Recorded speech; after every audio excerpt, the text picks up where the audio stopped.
The Liberals are too weak, too selfish. Jagmeet Singh with an online video that's part attack ad, part bombshell political breakup. Today, I notified the Prime Minister that I've ripped up the supply and confidence agreement. Singh and Justin Trudeau signed that agreement 2.5 years ago. It was supposed to keep the Liberals in power until next summer. But in a surprise move, Singh says the deal is dead. Justin Trudeau has proven again and again he will always cave to corporate greed. The Liberals have let people down. They don't deserve another chance. That news blindsided the Prime Minister. I'll let others focus on politics, but I will point out that I really hope the NDP stays focused on how we can deliver for Canadians, as we have over the past years, rather than focusing on politics. The deal did lead to progress on NDP priorities like dental care and pharmacare. The Liberals say the decision to end it is really all about Singh. This whole decision is about Mr. Singh's own political fortunes. It doesn't have to do with anything that we've done over the past 3 years. But cracks in the deal have been showing. We want to send a clear message to Justin Trudeau. Last month, Singh joined locked-out rail workers on the picket line and slammed the government for forcing them into binding arbitration.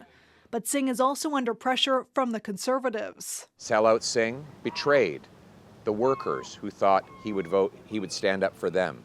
Pierre Poilievre dared Singh last week to scrap his deal with the Liberals and is now urging him to trigger an election as soon as possible. After Jagmeet Singh, after Sellout Singh did this stunt today, he is going to have to vote on whether he keeps Justin Trudeau's costly government in power or whether he triggers a carbon tax election.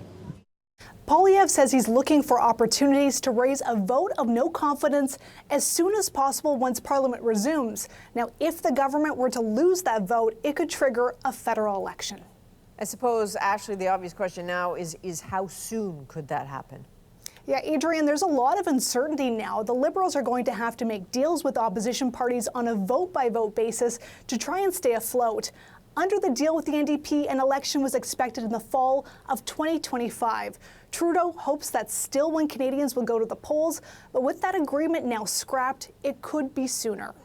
All right, Ashley Burke in Ottawa, thank you. Okay, interesting day. Let's bring in our chief political correspondent, Rosie Barton. So, Rosie, what was going on behind the scenes here? Well, Adrienne, remember that as recently as last week, Liberal ministers were confident about the state of this deal. So its ending was surprising for them and, frankly, kind of brutal. The NDP sent the Prime Minister's office an email to a generic email address, giving them about 45 minutes heads up that the deal was ending.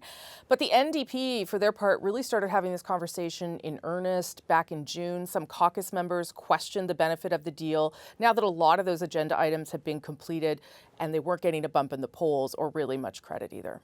And really, when you break it down, who does this really benefit?